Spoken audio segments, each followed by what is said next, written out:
마가복음 6장 7절에서 13절입니다. 12 제자를 부르사 둘씩 보내시며 더러운 귀신을 제어하는 권능을 주시고 명하시되 여행을 위하여 지팡이 외에는 양식이나 배낭이나 전대의 돈이나 아무것도 가지지 말며 신만 신고 두벌옷도 입지 말라 하시고 또 이르시되 어디서든지 누구의 집에 들어가거든 곳을 떠나기까지 거기 유하라. 어느 곳에서든지 너희를 영접하지 아니하고 너희 말을 듣지도 아니하거든 거기서 나갈 때 발 아래 먼지를 떨어버려 그들에게 증거를 삼으라 하시니 제자들이 나가서 회개하고 전파하고 많은 귀신을 쫓아내며 많은 병자에게 기름을 발라 고치더라. 아멘. 여러분 전도자 하면은 어떤 이미지가 떠오르십니까? 혹시 길가에 서서 큰 피켓을 들고 예수 천당 불신 지역을 외치는 사람이 떠오르십니까? 아니면은 전도 훈련을 잘 받아서 아주 능숙하게 만나는 사람들 붙잡고 10분이고 20분이고 하나님의 복음을 아주 유창하게 전파하는 사람입니까? 혹은 사도 바울처럼 자신의 모든 것을 다 내려놓고 오직 주님께만 헌신하여 자신의 일생을 전도하는 삶으로 살아가는 그런 사람을 전도자라고 생각하십니까? 사실 전도라고 하는 것은 그리 어려운 것은 아닙니다. 베드로전서 2장 9절에 보니 사도 베드로는 이렇게 말합니다. 오직 너희는 택하신 족속이요 왕같은 제사장들이요 거룩한 나라요 그의 소유된 백성이니 이는 너희를 어두운 데서 불러내어 그의 기이한 빛에 들어가게 하신 자의 아름다운 덕을 선전하게 하려 하심이라 말씀하셨습니다. 여기 베드로는 말하기를 우리 모든 그리스도인들 너희는 다 왕같은 제사장이요 택하신 백성들인데 왜 택했느냐? 그리스도의 아름다운 덕을 선전하게 하기 위하여 우리를 택하셨다. 그렇게 말씀하고 있어요. 그걸 보면은 전도자는 길거리에 나가서 막 피켓 들고 예수 천당 불신조 외치는 사람, 어떤 자기의 삶을 다 하나님께 바치는 사람만 전도자가 아니라 우리 모든 그리스도인들은 다 전도자예요. 어떤 의미의 전도자냐? 예수 그리스도의 아름다운 덕을 선전하는 선전자다는 거예요. 사실 선전하는 데는 무슨 특별한 훈련이 필요 없습니다. 맛있는 음식을 먹고 나면 음식 맛있다. 그러면 그게 선전이에요. 그 안에 음식 안에 뭐 반찬에 뭐가 어떻게 들어갔고 요리를 어떻게 했고 뭐 그런 것까지 다 알 필요 없어요. 그거 알아야만 그 음식을 선전하는 것이 아닙니다. 그냥 맛있다. 내가 먹어보니 맛있다. 내가 먹어보니 좋다. 그러면 끝나는 거예요. 어떤 물건을 선전하거나 어떤 장소를 선전하는 것도 마찬가지예요. 우리가 예수 그리스도를 선전하는 것도 마찬가지입니다. 특별히 전도 훈련을 받아서 전도자의 삶을 사는 사람만 전도하는 것이 아니라 모든 그리스도인, 다시 말하면 예수 그리스도로 말미암아 구원받은 사람, 예수 그리스도의 은혜를 받은 사람, 예수 그리스도의 사랑을 받은 사람은 하나 받아보니 너무 좋다. 예수 그리스도의 은혜를 받고 보니 예수 그리스도의 사랑을 받고 보니 너무 좋다. 그렇게 증거하고 말하는 사람, 그런 사람인 것입니다. 그렇기 때문에 예수님께서 12 제자를 택할 때 무슨 특별한 사람들, 공부를 잘하는 사람들, 아주 훌륭한 사람들을 택한 것이 아닙니다. 아주 평범한 사람들을 택하셨어요. 예? 그들 뭐 어부들, 세리들, 막 그냥 평범한 사람들을 택하셨습니다. 그 중에 특출난 사람이 아무도 없었습니다. 어쩌면은 평범 그 이하의 사람들인지도 모릅니다. 그런 사람들에게 예수님이 말씀하셨어요. 너희는 나를 따라오너라. 내가 너로 하여금 사람을 낚는 어부가 되게 할 것이다. 그렇게 말씀하셨어요. 그러면서도 예수님은 단 한 번도 어떻게 하면 사람을 낚는 어부가 된다 하는 방법론을 가르쳐 준 적이 없습니다. 그저 하나님 말씀 가르치고 그리스도인으로 어떻게 살아야 하는지 가르치고 그저 그들을 사랑하시되 끝까지 사랑하시고 그들을 붙잡아 주시고 그들을 인도하여 주셔서 그리스도인 되는 것이 얼마나 복되고 즐거운지 그것을 그냥 알려주신 거예요. 느끼게 해주신 거예요. 깨닫게 해주신 거예요. 그리스도인은 어떤 사람이냐? 그리스도의 제자는 어떤 사람이냐? 아, 내가 믿은 예수님 너무 좋구나. 그걸 느끼는 사람이에요. 아, 신앙생활 해보니까 너무 좋구나. 야, 교회 생활하니까 너무 좋구나. 그걸 깨닫는 사람이에요. 신앙생활 하는데 교회 생활 하는데 하나님 믿는데 아무것도 좋은 게 없다. 난 느끼는 게 없다. 그러면 이거는 아직 뭐가 문제가 있는 거죠. 마음속에 예수 그리스도로 말미암아 느끼는 참 기쁨이 없다면 그가 정말 참된 그리스도인인지 아닌지 우리는 한번 자기 자신을 점검해 봐야 할 것입니다. 성도 여러분, 저와 여러분들이 진정 예수 그리스도를 영접한 사람이라면, 정말 예수 그리스도를 믿는 사람이라면, 정말 내가 믿는 분이 만왕의 왕이시요 만주의 주이시라는 사실이 확실하다면 저와 여러분들은 내가 믿는 그분을 누구에게든 소개하고 알리는데 부끄러움이 없어야 할 줄 압니다. 오늘 여기 본문에 보니까 예수님께서 이 제자들에게 가서 너희는 가서 하나님 복음, 하나님 나라, 하나님 그분이 얼마나 좋은지를 알리도록 하셨습니다. 다시 말하면 우리가 세상에 나가서 우리가 전해야 할 것이 무엇인지를 분명히 알고 있어야 돼요. 우리가 나가서 증거해야 될 것은 목사 자랑이 아닙니다. 교회 자랑도 아니고 누구 자랑이냐? 하나님 자랑이에요. 우리의 비전, 우리의 생각이 다 여기에 하나가 돼야 됩니다. 저와 여러분들이 교회의 비전과 우리 공동체의 비전이 뭐냐? 이거는 스타 목사를 만들려는 것이 아닙니다. 이것은 우리 교회를 막 띄우기 위한 것이 아니고 저와 여러분들의 하나된 목적은 예수 믿고 구원받는 삶, 그 삶이 얼마나 복되고 그 삶이 얼마나 귀하고 그 삶이 얼마나 좋은지를 확실하게 깨닫는 것이 우리에게 가장 중요하고 필요하다는 거예요. 우리가 전해야 할 것은 바로 그것입니다.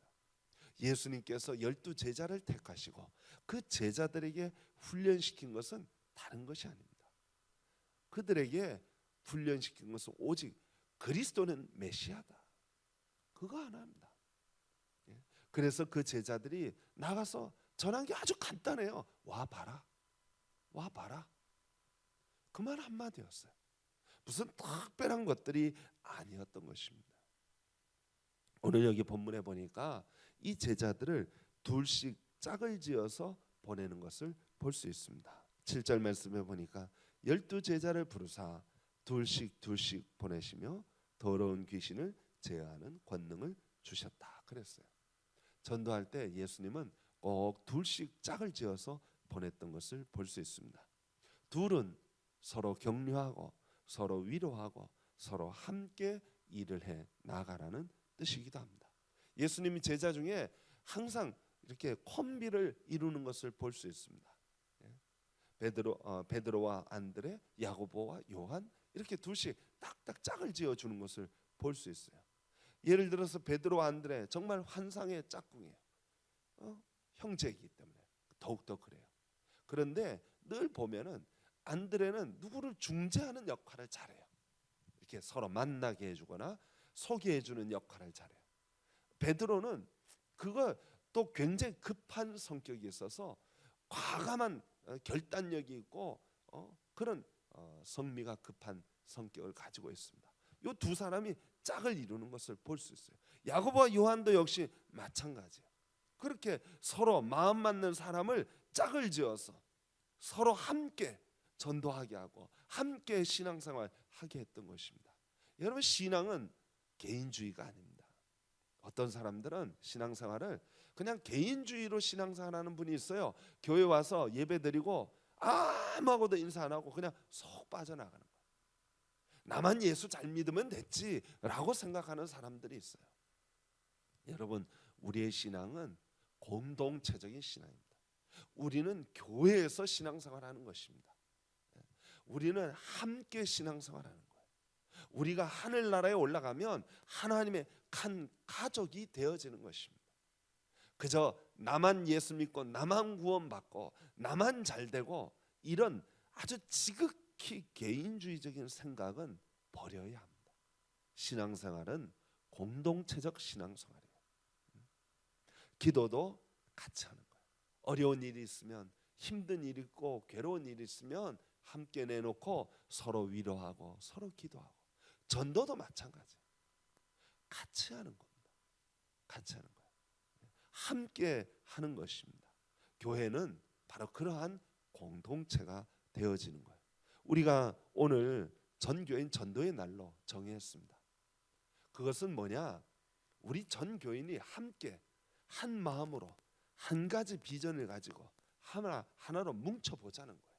함께 뜻을 같이 해 보자는 것입니다. 저와 여러분들이 정말 마음을 같이 해서 함께 전도하고 하나님께 영광을 돌릴 수 있는 그런, 그리고 하나님의 덕을 선전할 수 있는 그런 성도들이 되어지기를 소망합니다. 오늘 8절 말씀에 보면 예수님이 두 번째 전도의 비결을 보여주시는데, 명하시되 여행을 위하여 지팡이 외에는 양식이나 배낭이나 전대의 돈이나 아무것도 가지지 말고 신만 신고 두 벌옷도 입지 말라. 예수님은 딱 두 가지만 허락하셨어요. 지팡이와 신발. 여러분, 이스라엘 지형은 보면은 예루살렘은 산꼭대기 위에 세워진 도성입니다. 해발 750m 높이의 산꼭대기에 세워진 도시고, 거기서 버스 타고 30분만 내려가면 사해바다가 있답니다. 사해바다는 일반 바다보다, 사해는 바다라고 하지만은 사실은 거대한 호수입니다. 그 호수인데 워낙 큰 호수이기 때문에 바다라고 이스라엘 사람들은 이름을 불러요. 그 사해바다는 일반 바다보다 밑으로 얼마를 더 내려가냐면 398m를 내려갑니다. 그러니까 일반 바다 수면보다 더 아래에 있는 거예요. 그래가지고 모든 물이 거기 고여서 물이 계속 증발되어지므로 소금 바다가 되어진 거예요. 그러니까 이스라엘 지형은 굉장히 오르막 내리막이 굉장히 심한 지형입니다. 그렇기 때문에 이스라엘 여행하는 데 있어서 가장 필요한 것 중에 하나가 지팡이와 신발이었습니다. 예수님은 최소한의 필요만 가지고 다른 거는 다 내려놓고, 돈도 양식도 음식도 다 내려놓고 가라는 거예요. 누구만 의지하고? 하나님만 의지하고, 주님만 의지하고 나가라는 거예요. 성도 여러분, 우리가 전도할 때 항상 잘못 생각하는 것 중에 하나가 내가 예수를 믿게 하는 것으로 생각합니다. 내가 누구를 전도함으로써 그 사람을 내가 전도했다, 내가 예수 믿게 했다라고 생각합니다. 그렇지 않아요. 여러분, 예수 믿는 것은 사람을 통하여 믿기는 하지만 역사는 그 마음속에 하나님이 역사해 주셔요. 마음속에 하나님이 역사해 주셔요. 사실 누구의 말을 듣고 내 인생을 결정하는 것은 쉬운 일이 아닙니다.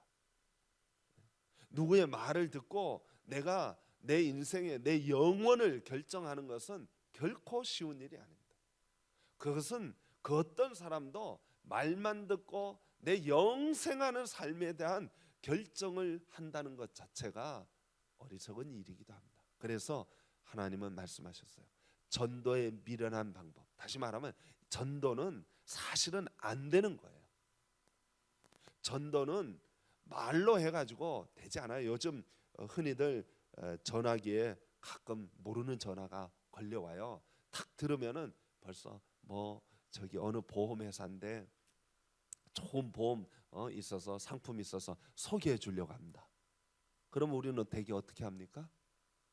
그냥 99%가 제가 생각할 때 막 99%가 아유 저 바빠요, 저 운전 중이에요, 저 시간 없어요, 저 안 돼요. 어떤 분은 막 그런 말도 안 하고 탁 끊어버리는 사람도 있어요. 여러분 누구의 말만 듣고 단돈 5만 원짜리 적금 드는 것도 안 들어요 사람들이. 요즘은 속고 속이는 세상이기 때문에 더욱더 그렇습니다. 그런데 우리 그리스도인들이 나가서 하나님 말씀을 증거한다고 다 예수 믿을 거라고 생각하시면 그건 정말 착각입니다. 오늘 여기 본문에 뭐라고 말하고 있냐면 전도할 때 잘 받아주는 사람도 있고 잘 안 받아주는 사람도 있다 그랬어요. 여러분 우리도 사실 나가서 전도를 해보면 다 할 수 있어요. 잘 받아주는 사람 있고 잘 안 받아주는 사람 있어요.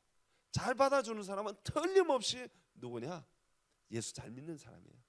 아이고 수고 많으십니다. 고생하십니다. 그러면서 잘 받아줘요. 안 받아주는 사람은 누구냐? 틀림없이 예수 안 믿는 사람이에요. 그런데 여러분 실망하지 마세요. 우리가 안 되는 줄 알고 나가는 거예요. 안 되는 줄 알고 나가지만 누가 역사해 주시면 사람으로는 할 수 없지만 하나님이 역사해 주시면 불가능은 없습니다. 하나님이 역사해 주시면 가능한 거예요. 하나님이 그 사람의 마음을 움직여 주시고 하나님이 그 사람의 심령을 움직여 주시면 불가능한 것은 아무것도 없다는 것입니다. 성도 여러분, 우리가 이것을 믿고 나가야 돼요. 특별히 이 전도를 하면은 우리에게 강력한 저항 세력이 있습니다.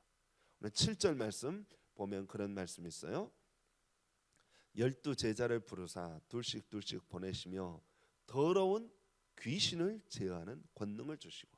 아니 전도하는데 무슨 귀신 쫓아내는 권능을 주셨을까? 네? 여러분 생각해 보세요. 이스라엘 백성들이 귀신 걸린 사람들이 굉장히 많아가지고 예수님께서 전도할 때 귀신 쫓아내는 권능을 주셔서 너희들 이제 나가서 귀신을 쫓아내라 그렇게 말씀하신 것일까? 그렇지 않습니다. 그것은 하나님의 구원의 복음이 전파되는 것을 싫어하는 강력한 세력은 사단입니다. 사단. 교회 안에서도 전도하자 그러면 다른 거는 다 찬성하는데 전도하자 그러면 그거 안 되는 거 왜 자꾸 하자 그래요? 그거 해봤자 아무 소용없는 거 왜 자꾸 하자 그래요? 하고 반대하는 사람들이 있어요. 싫어하는 사람들이 있어요. 예수님이 구원을 위하여 우리 온 인류를 위하여 십자가를 지려고 하실 때 베드로가 앞에 나서서 예수님 그렇게 하지 마세요. 그거 아무 쓸모없는 일입니다. 그거 별로 효과 없는 일입니다 하고 그렇게 하지 마세요. 그럴 때 예수님 뭐라고 말씀하셨어요? 사단아 내 뒤로 물러가라. 베드로가 사단이라서 그런 말을 한 것이 아닙니다. 그건 무슨 뜻이냐? 사단이 베드로 뒤에서 역사한 거예요. 하나님의 구원의 역사를 막으려고 하는 거죠. 여러분 안 되는 것이 아닙니다. 사람으로는 할 수 없지만 하나님은 하실 수 있습니다. 그래서 제자들에게 무슨 권세를 주셨냐? 사단의 온갖 방해 공작을 물리치는 권세. 너희들 이것들은 믿음으로 물리쳐라. 하나님의 능력이 하나님의 권능이 훨씬 더 크고 위대하다. 그 하나님의 능력을 믿고 의지하고 나아가라. 그 어떤 방해설이 있고 그 어떤 가로막는 것들이 있어도 주님을 의지하고 나가라. 그래서 귀신을 쫓아내는 권능을 주셨습니다. 그리고 그 권능을 의지하여 나아가는 거예요.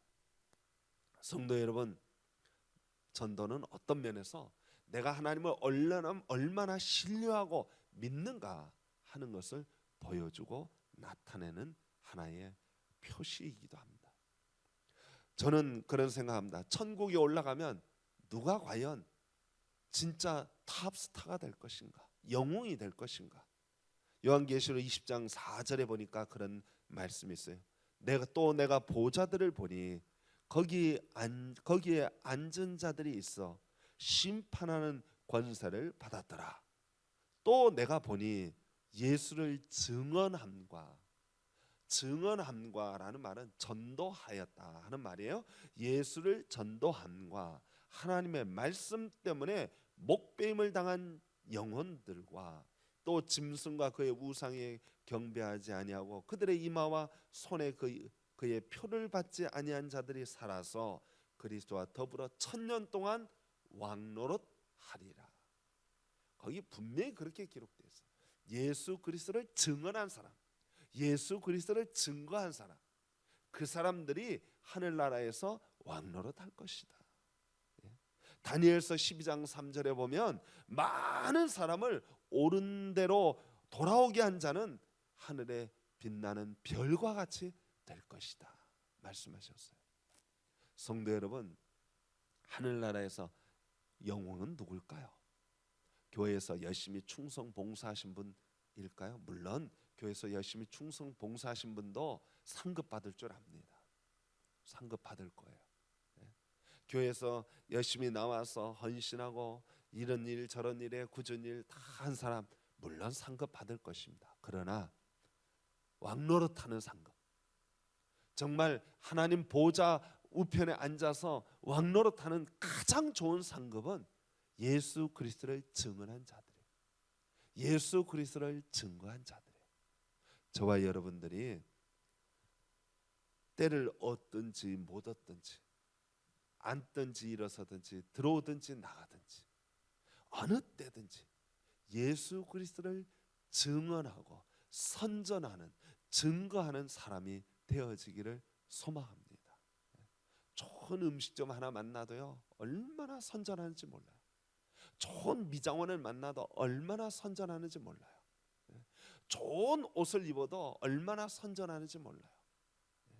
저와 여러분들이 정말로 선전을 잘해서 하나님 앞에서 정말 영웅으로 설 수 있는, 왕노릇하는 그런 축복을 받아 누리는 우리 모든 성도들이 되어지기를 간절히 축원합니다. 기도하겠습니다. 하나님 아버지 감사합니다.